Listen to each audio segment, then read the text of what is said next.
پچھلے ایپیسوڈ میں ہم نے سنا، مجھے سزا دینے کے لیے دوسروں کے حوالے نہ کریں، مجھے یہ زہر اپنے منہ میں ڈال لینے دیں۔ یہ زہر اتنا تیز ہے کہ مرتے ذرا دیر نہیں لگے گی، پھر میری لاش جہاں چاہے پھینک دینا۔ اب آگے ایپیسوڈ نمبر 34۔ نہیں لڑکی، محمد بن قاسم نے کہا، اگر تم عرب ہوتی تو میں اپنی تلوار سے تمہارا یہ جس میں تمہیں یہاں بھیجنے والے سمجھتے ہیں کہ شراب سے زیادہ نشہ ہے، 2 حصوں میں کاٹ دیتا، لیکن میری تلوار دشمن کی عورت پر نہیں اٹھے گی۔ اسلام اتنا بے رحم مذہب نہیں۔ میں تمہیں باقی عمر پچھتانے کے لیے اور تمہارے راجہ طاہر اور اس کے وزیر کو شرمسار کرنے کے لیے یہاں سے زندہ بھیجوں گا۔ آپ انسان نہیں، شومو نے کہا، میں عربی میں بات کر رہی ہوں، اس لیے آپ کو فرشتہ کہوں گی۔ پہلے میں نے آپ کو دھوکہ دینے کے لیے کہا تھا کہ مجھے اپنے پاس رکھ لیں، لیکن اب میں سچے دل سے کہتی ہوں کہ مجھے اپنی لونڈی بنا لیں۔ آپ کے قریب نہیں آؤں گی، آپ کو دیکھ کر زندہ رہوں گی۔ مجھے اپنی پجارن بنا لیں، میں تمہارے ہر سوال کا اور ہر خواہش کا جواب دے چکا ہوں۔ محمد بن قاسم نے کہا، ہم پہلے بھی تم جیسی 3-4 لڑکیاں راجہ طاہر کے پاس بھیج چکے ہیں۔ انہوں نے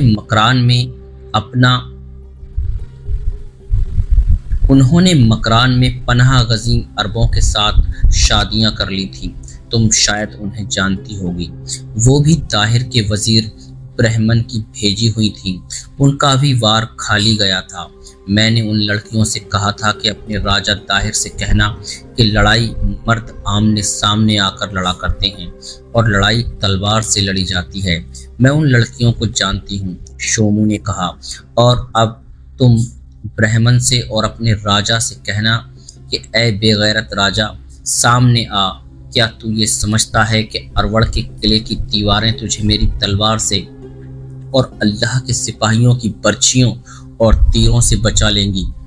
روایت ہے کہ یہ ہندو لڑکی محمد بن قاسم کے سامنے یوں دوزانو ہو گئی اور ہاتھ اپنی عبادت کے انداز سے جوڑ لیے جیسے محمد بن قاسم کوئی دیوتا ہو یا ہندو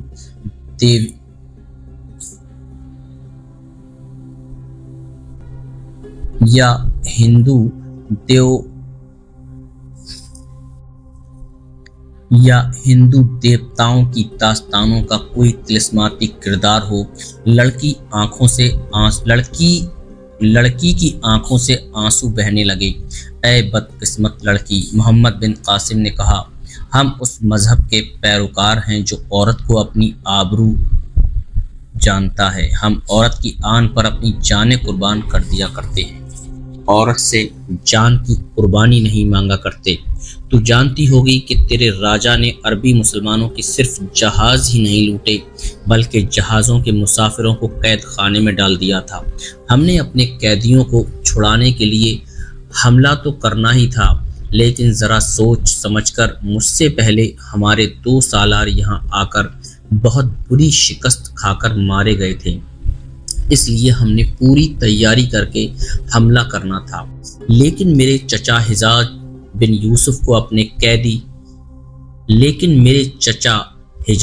یوسف کو ایک قیدی عورت کا پیغام ملا تو حجاج نے اسی وقت مجھے حکم بھیجا کہ جہاں کہیں بھی ہو اور جو کچھ بھی کر رہے ہو سب چھوڑ دو اور سندھ کو روانہ ہو جاؤ، تمہیں فوج مل جائے گی۔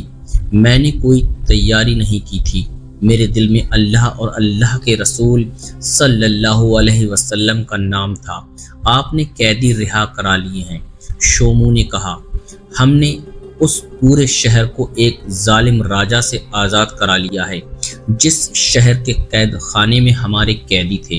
محمد بن قاسم نے کہا، کیا تو اس راجہ کو ظالم نہیں کہے گی جو تجھ جیسی لڑکیوں کو اپنے دشمن کے پاس بھیج دیتا ہے؟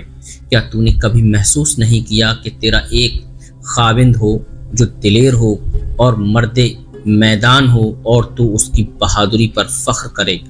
اے عرب کے بہادر شہزادے، شومو نے کہا، میں اور مجھ جیسی بہت سی لڑکیاں اس قابل نہیں رہی کہ ہم بیویاں بن کر عزت والے گھروں میں آباد ہوں۔ ہمارا شعور بیدار ہوا تو ہمیں یہ تربیت دی جانے لگی تھی، ہماری حصیں مار دی گئیں۔ ہم سب ان کے کھلونے ہیں جنہوں نے ہمیں اس کام کے لیے تیار کیا ہے۔ ہم اپنے پنڈتوں کا بھی دل بہلایا کرتی ہیں، لیکن آپ نے آج میری حصیں بیدار کر دی ہیں۔ تم اب چلی جاؤ۔ محمد بن قاسم نے کہا، کہاں جاؤں گی؟ بڑے مندر میں، میں تمہارے ساتھ 2 محافظ بھیجوں گا۔ محمد بن قاسم نے کہا، نہیں۔ شومو نے کہا، میں اکیلی جاؤں گی، اور وہ اکیلی چلی گئی۔ میں مرنے سے پہلے سب کچھ اگل دینا چاہتی ہوں۔ اس نے بدہمن اور مائی رانی کو محمد بن قاسم کی ملاقات کی تفصیل سنا کر کہا، میں مندر میں چلی گئی۔ مجھے یوں محسوس ہو رہا تھا کہ مسلمانوں کا سالار میرے ساتھ ساتھ چلا آ رہا ہے، یا شاید وہ جادوگر ہے اور اس نے مجھ پر جادو کر دیا ہے۔ میں جادو کے اثر میں چلتی مندر میں پہنچی۔ میں نے ارادہ کیا تھا کہ انگوٹھی میں بھرا ہوا زہر اپنے منہ میں ڈال لوں گی، لیکن مندر میں جا کر میں نے مٹی اور پتھر کے بتوں کو شرمسار کر کے مرنا تھا۔ برہمن نے اس کے منہ پر بھرپور تھپڑ مارا۔ کیا تو اس ملچ مسلمان سے اتنی متاثر ہو کر آئی تھی کہ اپنے دیوتاؤں کی اور اپنے بھگوان کی بھی ہتیا کرنے پر اتر آئی؟ برہمن نے دانت پیس کر کہا، میں اس کے جسم کی ایک ایک بوٹی کاٹ کر اسے ماروں گی۔ مائی رانی نے کہا، یہ لٹیرے سالار کی بیوی پھر لونڈی بننا چاہتی تھی، رانی بننے کے خواب دیکھ رہی تھی۔ برہمن نے کہا، آگے بول، کیا ہوا؟ شومو کے ہونٹوں پر ہلکی سی مسکراہٹ تھی جو اور زیادہ کھل گئی۔ پھر یہ ہوا کہ میں مندر میں داخل ہوئی۔ شومو نے کہا، دوسری لڑکیاں مندر کے تہخانے میں جا کر سو گئی تھیں، صرف بڑا پنڈت جاگ رہا تھا۔ برہمن نے اس کے منہ پر ایک اور تھپڑ مارا۔ کہہ، پنڈت جی مہاراج جاگ رہے تھے۔ برہمن نے کہا، میں نے جو کہہ دیا ہے پھر بھی وہی کہوں گی۔ شومو نے کہا، میرے دل سے جس کا احترام نکل گیا ہے اس کا نام نفرت سے لوں گی۔ جو کہتی ہے اسے کہنے دو۔ مائی رانی نے کہا، بک، کیا بکتی ہے؟ بڑا پنڈت میرے انتظار میں جاگ رہا تھا۔ شومو نے کہا، مجھے دیکھتے ہی اس نے پوچھا کہ کام کر آئی ہو؟ میں نے کہا، کر آئی ہوں۔ پنڈت نے خوشی سے نعرہ لگایا اور بازو پھیلا کر آگے بڑھا۔ اس نے مجھے بازوؤں میں سمیٹ لیا اور اٹھا کر اپنے کمرے میں لے گیا۔ اس کے تھوک کی بدبو ابھی تک میرے گالوں پر موجود ہے۔ اس نے مجھے بستر پر گرا لیا اور بدمست سانٹ کی طرح پھکارنے لگا۔ میرا ارادہ بدل گیا۔ مرد کا وجود میرے لیے کوئی نئی چیز نہیں تھا۔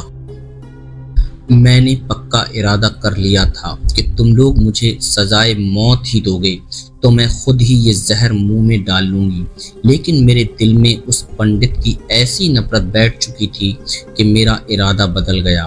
میں یہ کہتے ہوئے بستر سے اٹھی کہ پانی پی لوں۔ میں نے پنڈت سے کہا کہ آپ بھی پانی پی لیں۔ پنڈت نے کہا کہ یہ رات کیا پانی پینے والی ہے؟ یہ کہہ کر اس نے طاق میں سے ایک سراہی اور 2 پیالے اٹھائے اور بولا، یہ پیو اور ہمیں بھی پلاؤ۔ میں نے دونوں پیالوں میں سراہی سے تھوڑی تھوڑی شراب ڈالی۔ میری پیٹھ پنڈت کی طرف تھی۔ میں نے انگوٹھی کھول کر زہر اس کے پیالے میں ڈال دیا اور ذرا سا ہلا کر پیالہ اس کے ہاتھ میں دے دیا۔ اس نے ایک ہی گھونٹ میں شراب پی لی۔ مجھے معلوم نہیں تھا کہ یہ زہر اتنا تیز ہے۔ شراب کے یہ چند گھونٹ اس کے حلق سے اترے ہی تھے کہ اس نے اپنے دونوں ہاتھ اپنی شہرک پر رکھے، پھر اس کے ہاتھ اس کے سینے پر آ گئے۔ اس کے منہ سے صرف یہ الفاظ نکلے کہ تو نے کیا پلا دیا ہے؟ میں نے کہا، پنڈت جی مہاراج، یہ کسی نہ کسی کو تو پلانا ہی تھا۔ میں باہر کو چل پڑی۔ دروازے میں پہنچی تو اپنا ایک آدمی دروازے میں داخل ہوا۔ کمرے میں فانوس جل رہا تھا۔ پنڈت اب ایک ہاتھ سینے پر اور ایک پیٹ پر رکھے ہوئے آگے کو جھک گیا تھا۔ وہ آدمی دوڑ کر پنڈت تک پہنچا۔ میں دروازے میں سے نکل گئی۔ پنڈت نے مرتے مرتے اسے بتایا ہوگا کہ میں اسے زہر پلا کر جا رہی ہوں۔ میں ایک طرف دوڑ پڑی۔ کہاں جانا تھا تم نے؟ مائی رانی نے پوچھا۔ میں نے کچھ بھی نہیں سوچا تھا کہ میں کہاں جاؤں گی۔ شومو نے کہا میں اپنے آپ میں تھی۔ شومو نے کہا میں اپنے آپے میں تھی۔ شومو نے کہا میں اپنے آپ میں تھی ہی نہیں۔ اب یاد آتا ہے کہ میرا رخ اس طرف تھا جدھر مسلمانوں کے سالار رہتے تھے، لیکن مجھے رخ بدلنا پڑا کیونکہ مجھے اپنے پیچھے دوڑتے قدموں کی آوازیں سنائی دے رہی تھیں۔ وہ مجھے پکڑنے کے لیے آ رہے تھے۔ میں ایک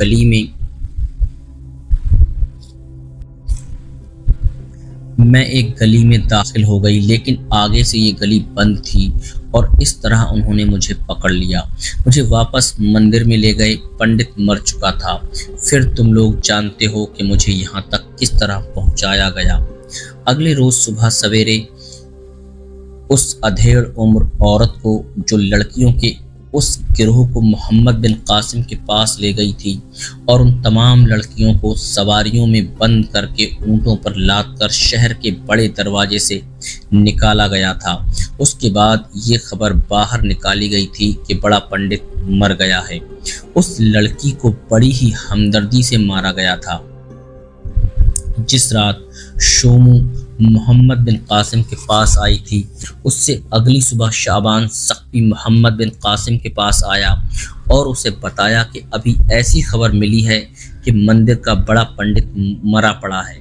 شعبان سقفی نے یہ بھی بتایا کہ اس نے لاش دیکھی ہے۔ لاش کی حالت سے اور پنڈت کے منہ سے نکلی ہوئی جھاگ سے یہ پتہ چلتا ہے کہ اسے زہر دے کر ہلاک کیا گیا ہے۔ ہاں، محمد بن قاسم نے کہا، اسے زہر ہی دیا گیا ہوگا، اور میں تمہیں بتاتا ہوں کہ اسے زہر کس نے دیا ہے۔ میں تمہیں بلانے ہی لگا تھا۔ رات کو میرے ہاں کچھ مہمان آئے تھے۔ محمد بن قاسم نے شعبان سقفی کو رات کا سارا واقعہ سنایا، شومو کی ہر ایک بات اور ہر ایک حرکت سنائی۔ میں نے تمہیں یہ کہنا تھا کہ یہ مندر بند کر دو۔ محمد بن قاسم نے کہا، یہ راجہ طاہر کے تخریب کاروں کا خفیہ اڈا بن گیا ہے۔ مجھے یقین ہے کہ پنڈت کو زہر اسی لڑکی نے دیا ہے جو رات کو میرے پاس آئی تھی۔ شعبان سقفی دوڑتا مندر تک پہنچا۔ اس نے دیکھا کہ ایک پیالے میں تھوڑا سا پانی باقی تھا۔ یہ چند قطرے دراصل شراب کی پانی نہیں تھا۔ شعبان سقفی نے ایک کتا منگوایا اور چند قطرے اس کے منہ میں اڈیل دیے۔ اتنے سے زہر سے ہی کتا مر گیا۔ اس کے بعد شعبان سقفی نے جو کارروائی کی وہ پہلے سنائی جا چکی ہے۔ ابن قاسم شعبان سقفی نے مندر سے واپس آ کر محمد بن قاسم سے کہا، آپ شاید ان خطروں کو خاطر میں نہیں لا رہے جو آپ کے اور ہم سب کے ارد گرد منڈرا رہے ہیں۔ آپ جنگی چالوں اور حرب و ضرب کے ماہر ہو سکتے ہیں، لیکن دشمن کی ان چالوں کو نہیں سمجھ سکتے جو وہ زمین کے نیچے چلتا ہے۔ اور میں آپ کو یہ بھی بتا دیتا ہوں کہ جو میں جانتا اور سمجھتا ہوں وہ آپ نہیں سمجھ سکتے۔ آئندہ کوئی بھی اجنبی مرد یا عورت میری اجازت کے بغیر آپ تک نہیں پہنچے گی۔ شعبان سقفی ادھیڑ عمر آدمی تھا اور جاسوسی اور سراغ رسانی کے معاملے میں اس کی ذہانت عرب کی تمام تر فوج میں مشہور تھی۔ ان معاملات میں محمد بن قاسم اس کے سامنے محض ایک طفل مکتب تھا۔ محمد بن قاسم کو نیرون بغیر لڑے مل گیا تھا۔ وہاں تک منجھیکیں کشتیوں پر لے جائی گئی تھیں۔ جب نیرون کا محاصرہ کیا گیا تھا تو تمام منجھیکیں ساتھ نہیں لے جائی گئی تھیں۔ ان میں سے چند ایک محاصرے کے ساتھ رہ گئی تھیں، باقی سب کشتیوں میں ہی رہنے دی گئی تھیں، اور کشتیاں دریائے ساقرہ کے کنارے بندھی ہوئی تھیں۔ دریا نیرون سے کچھ میل دور تھا۔ سب سے بڑی منجھیک عروس بھی ابھی دریا میں تھی۔ تمام منجھیک محاصرے میں استعمال نہ کرنے کی وجہ یہ تھی کہ محمد بن قاسم کو معلوم تھا کہ نیرون کے حاکم سندر شمنی نے حجاج بن یوسف کے ساتھ معاہدہ کر لیا ہے اور اس نے جزیے کی ادائیگی بھی قبول کر لی ہے۔ توقع یہ تھی کہ نیرون میں مزاحمت نہیں ہوگی۔